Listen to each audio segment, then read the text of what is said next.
Assalamualaikum warahmatullahi wabarakatuh. Innal hamdalillahi nahmaduhu wa nasta'inuhu wa nastaghfiruh wa na'udzu billahi min syururi anfusina wa min sayyiati a'malina. May yahdihillahu fala mudhillalah wa may yudlilhu fala hadiyalah. Asyhadu an la ilaha illallah wahdahu la syarikalah wa asyhadu anna Muhammadan abduhu wa rasuluhu la nabiyya ba'dah. Qala Allah Ta'ala fi kitabihil karim la in syakartum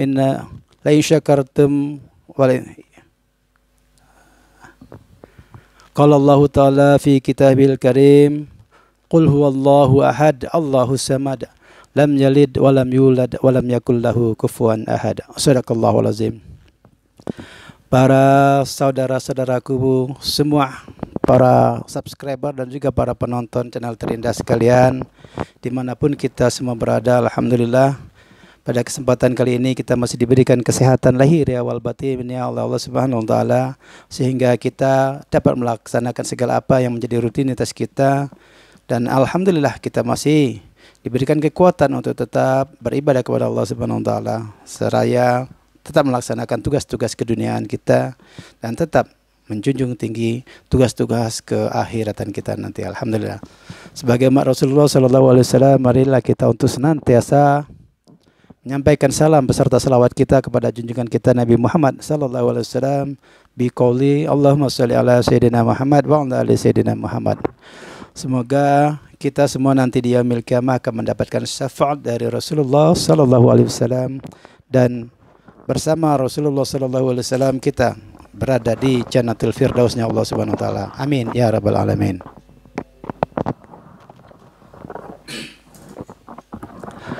Para saudaraku terindah semuanya, dimanapun kita semua berada, pada video kali ini saya akan menjabarkan tentang 7 golongan yang Allah nanti akan naungi di hari kiamat, di yaumil kiamah nanti, di mana pada saat itu tak ada satupun yang mampu menaungin kita, tak ada satupun yang dapat menolong kita daripada di padang mahsyar yang tidak bisa kita bayangkan kedahsyatannya. Akan tetapi kedahsyatannya, baik itu kedahsyatan yang berupa keindahan ataupun kedahsyatan yang berupa murkanya Allah, itu tergantung kepada amal kita masing-masing selama di dunia. Kan tetapi pada kesempatan kali ini ada 7 golongan yang Allah naungi pada hari seperti itu nanti. Apa sajakah 7 golongan yang Allah akan naungi nanti di yaumil qiyamah nanti sebelum hari penghisapan? Mari kita simak dengan seksama, dengan penuh ketelitian sehingga kita tidak salah paham. Kan tetapi seperti biasa para sahabatku terindah semuanya, sebelum saya lanjutkan video ini, jangan lupa untuk selalu tinggalkan like, subscribe, dan juga share lah kepada kawan-kawan kita semua, karena dengan sharing video ini insya Allah akan menjadi amal jariah kita semua. Jangan lupa untuk selalu memulai segala sesuatunya dengan Bismillahirrahmanirrahim.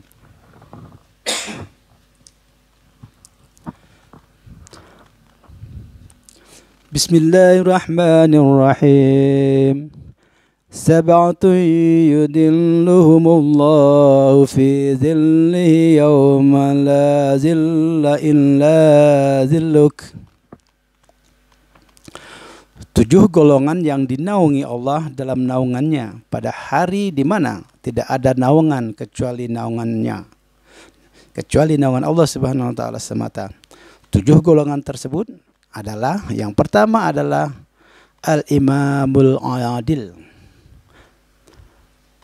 Al-Imamul Adil itu artinya adalah pemimpin yang adil. Para sahabat, mungkin kita merasa bahwa untuk mendapatkan seorang pemimpin yang adil itu suatu hal yang hampir sangat mustahil berada di bumi, khususnya di bumi Indonesia ini. Karena keadilan itu akan sangat sulit tercipta karena hanya oleh seorang pemimpin. Pada umumnya pemimpin yang ada di Indonesia, mulai dari pemimpin terkecil yaitu kepala rumah tangga ataupun kepala rukun rumah tetangga atau Pak RT susah sekali untuk memunculkan atau memperlakukan rakyatnya secara adil dan merata. Karena pada umumnya para pemimpin dari golongan yang terkecil sekalipun dia selalu memikirkan tentang apa yang bisa dia dapatkan dan keluarga-keluarganya dapatkan. Sehingga ketidakadilan itu sering sekali kita dapati. Terlebih lagi ketika level kepemimpinan itu meningkat kepada kelurahan, kecamatan, Pak Wali Kota, Pak Gubernur, sehingga sampailah kepada tingkat-tingkat di atasnya. Coba kita tanyakan, atau kita lihat sendiri, atau kita rasakan sendiri ketika kita berhadapan dengan seorang pemimpin di lingkungan tempat kita kerja, sangat sulit sekali kita mendapatkan apa yang namanya pemimpin yang adil. Pada umumnya, keadilan menurut versi mereka adalah keadilan ketika mereka mendapat rata hanya khusus untuk golongan-golongan mereka saja. Sementara mereka-mereka yang bertentangan, mereka-mereka yang tidak searah dengan mereka, tidak seide dengan mereka, mereka tak akan mendapatkan keadilan yang semestinya diadil, yang semestinya diberikan oleh seorang pemimpin tersebut. Makanya di sini Allah Subhanahu wa taala menempatkan pemimpin yang adil ini adalah salah seorang manusia yang nanti di yaumil kiamah nanti akan mendapatkan naungan dari Allah Subhanahu wa taala. Kenapa ini ditempatkan di nomor 1? Karena memang sangat kecil sekali peluang manusia ketika dia memimpin bisa berlaku adil. Wallahu a'lam bishawab. Semoga kita ketika suatu saat nanti bisa menjadi pemimpin, berlakulah untuk adil. Karena jika Anda sebagai pemimpin yang adil, Anda berarti telah mendapatkan salah satu tiket daripada Allah Subhanahu wa taala untuk mendapatkan naungan nanti di yaumil kiamah. Subhanallah. Mari kita canangkan untuk menjadi pemimpin yang adil. Kemudian golongan yang kedua yang mendapat naungan Allah Subhanahu wa taala nanti di yaumil kiamah adalah pemuda yang tumbuh dewasa dalam beribadah kepada Allah Subhanahu wa taala. Ditempatkan pada urutan nomor 2. Wasyabun nasya'a biibadatillah. Jadi seorang pemuda artinya setelah dia akil balik, dia beristiqomah dalam beribadah kepada Allah Subhanahu wa taala dan berusaha untuk meningkatkan tingkat atau amal ibadahnya dari waktu ke waktu. Dan dia tumbuh dari akil balik sehingga dewasa hingga masa tuanya dia tetap beribadah, bahkan tingkat ibadahnya terus meningkat dan terus meningkat. Dan ini juga ditempatkan pada urutan yang kedua. Ini artinya bukan suatu hal yang mudah untuk dilakukan oleh seorang pemuda ketika dia beribadah dari kecil sehingga remaja, sehingga pemuda, sehingga tua. Dan ini sangat kecil sekali persentasenya orang-orang yang istiqomah. Dari kecil dia beribadah hingga tua, hingga bahkan akhir hayatnya dengan husnul khotimah. Maka wajar Allah Subhanahu wa taala akan memberikan naungan jika ada manusia-manusia yang seperti ini beristiqomah untuk tetap beribadah dan terus meningkatkan ibadahnya dari muda hingga akhir hayatnya. Semoga kita bisa menjadi orang-orang yang seperti ini juga. Wallahu a'lam bishawab. Golongan yang ketiga yang akan dinaungi Allah Subhanahu wa taala di yaumil kiamat nanti yaitu seorang yang hatinya senantiasa bergantung di masjid. Hatinya yang bergantung di masjid ini adalah seorang pemuda maupun pemudi yang senantiasa memusatkan konsentrasinya untuk selalu berkegiatan ibadah, selalu ke masjid. Artinya dia tidak gampang untuk melakukan penyelewengan atau korupsi ataupun tindakan-tindakan bejat lainnya. Karena apa? Hatinya tergantung di masjid. Setiap ibadah yang ingin dia lakukan, dia senantiasa berfokus kepada masjid. Dia senang untuk berjamaah kepada masyarakat sekitarnya. Dia senang untuk bersosialisasi bersama masyarakat sekitarnya di masjid. Seorang pemuda ataupun pemudi yang hatinya senantiasa terpaut ke masjid, ini akan mendapat suatu garansi dari Allah Subhanahu wa taala akan mendapat naungan di yaumil kiamah nanti. Subhanallah. Urutan yang ketiga, ini sebenarnya semua urutan adalah sama pentingnya. Apakah seorang pemuda itu bisa menempatkan hatinya selalu di masjid, berbuat baik kepada jamaah di masjid, dan juga berbuat baik untuk masjid itu sendiri. Bukan sebaliknya, hanya mencari pamer, hanya mencari hidup di masjid, hanya pamer di masjid, dan hanya ingin menunjukkan kesombongannya di masjid. Nauzubillah min dzalik. Dan yang ketiga ini juga tidak banyak orang yang mampu, atau pemuda-pemudi yang mampu untuk tetap hatinya terpaut kepada masjid, artinya terpaut hatinya kepada keimanan kepada Allah Subhanahu wa taala dan patuh kepada Rasulullah sallallahu alaihi wasallam. Kemudian golongan keempat yang akan dinaungi Allah Subhanahu wa taala nanti di yaumil qiyamah, yaitu dua orang yang saling mencintai karena Allah. Mereka berkumpul karena Allah dan berpisah karena Allah juga. Dua orang yang saling mencintai ini bisa dimaksudkan adalah dua orang pasangan suami istri.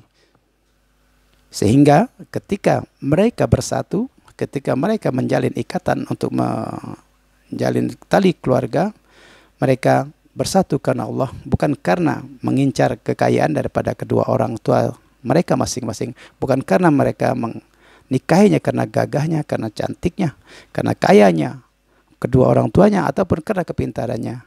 Akan tetapi mereka bersatu untuk meneruskan generasi yang Islami, untuk meneruskan ajaran Allah Subhanahu wa taala, ajaran Rasulullah sallallahu alaihi wasallam dengan berkeluarga, dan mereka lillahi taala menyatukan tali keluarga sehingga dapat meneruskan keimanan kepada Allah Subhanahu wa taala. Juga yang keempat ini, tidak banyak manusia yang bisa melakukan hal ini. Berapa banyak pasangan-pasangan yang menikah baru seumur jagung, mereka sudah sibuk berkelahi, mereka sudah sibuk bertengkar memperebutkan harta gono gini. Mereka sibuk selingkuh sana, selingkuh sini, bahkan selingkuh daripada kedua belah pihak.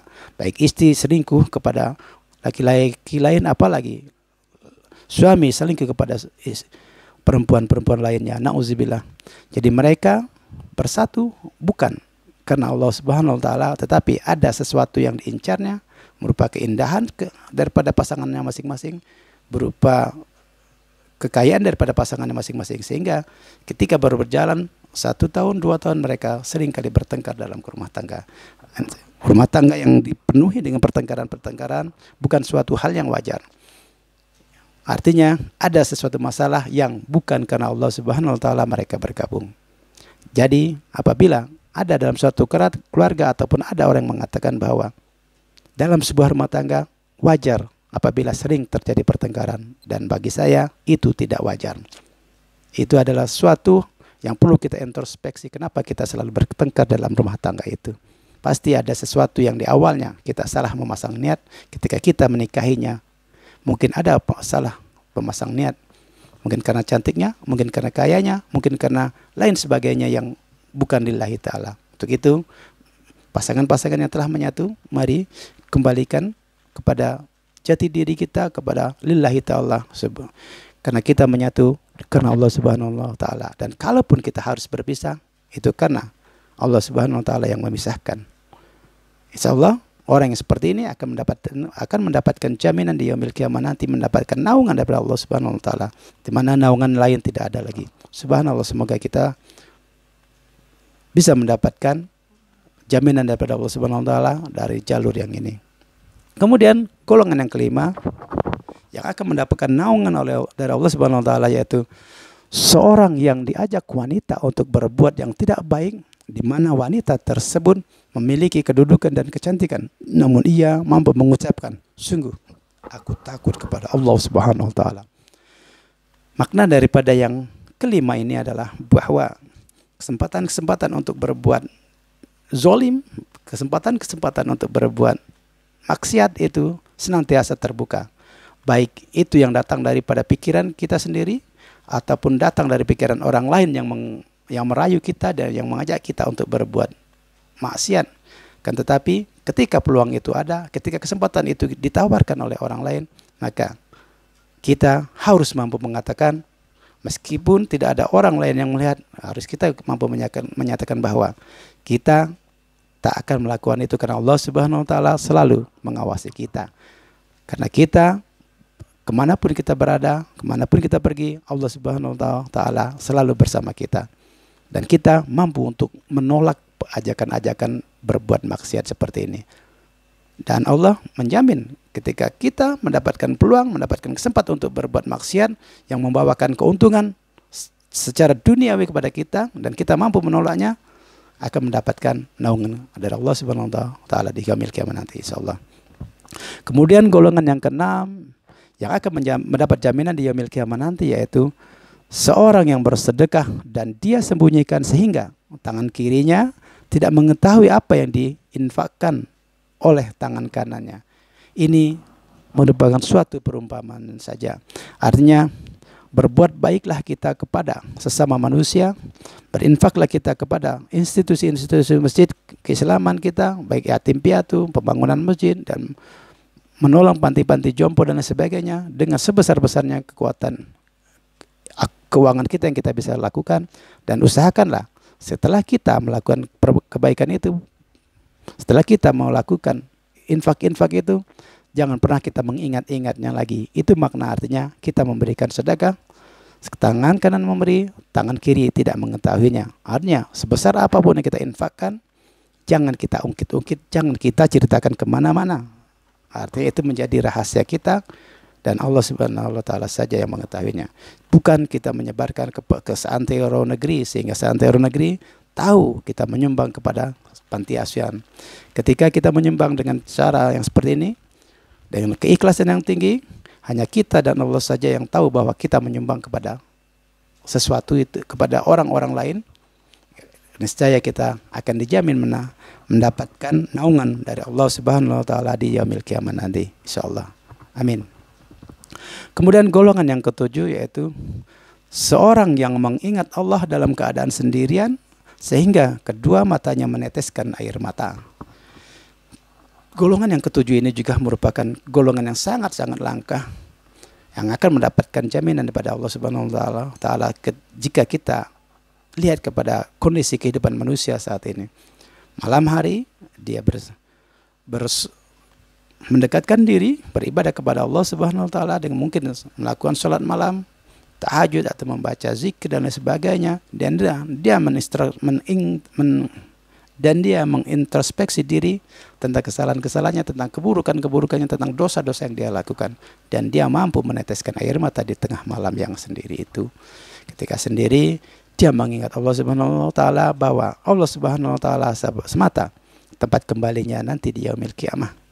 Dan dengan mengingat Allah Subhanahu wa taala seperti ini, niscaya kita takkan mau untuk melakukan segala kekejian, tak akan mampu untuk melakukan segala kezaliman kepada siapapun, bahkan kepada bukan manusia pun kita tak akan mampu untuk melakukan kezaliman, karena Allah Subhanahu wa taala adalah tempat kita kembali. Akhirat itu merupakan kampung halaman kita yang kita mau ataupun tidak mau, senang ataupun tidak senang, suka ataupun tidak suka, pasti kita semua akan kembali ke sana. Dan mengingat Allah sepanjang masa, dimanapun kita pergi, kemanapun kita berada, selalulah mengingat Allah Subhanahu wa taala, karena di sanalah kita menyerahkan diri kepada kita, karena di sana kita menyerahkan diri kepada Allah Subhanahu wa taala. Tiada tempat yang indah untuk kembali selain kita kembali kepada Allah Subhanahu wa taala dengan husnul khotimah dan bersama Rasulullah sallallahu alaihi wasallam berada di Jannatul Firdaus Allah Subhanahu wa taala. Demikianlah 7 golongan yang akan mendapatkan naungan dari Allah Subhanahu wa taala nanti di yaumil kiamat telah saya sampaikan. Semoga kita semua, khususnya bagi pemirsa yang menonton video ini, bisa mendapatkan bisa menjadi salah satu golongan daripada 7 golongan yang akan mendapat naungan ini. Dan insya Allah kita akan bertemu nanti pada video selanjutnya. Dan terima kasih telah menonton video ini. Sebarkan video ini kepada kawan-kawan kita semua, karena sebaran video kita ini akan menjadi amal jariah kita, akan mendekatkan diri kita kepada Allah Subhanahu wa taala. Billahi taufiq wal hidayah. Wassalamualaikum warahmatullahi wabarakatuh. Thank you for watching.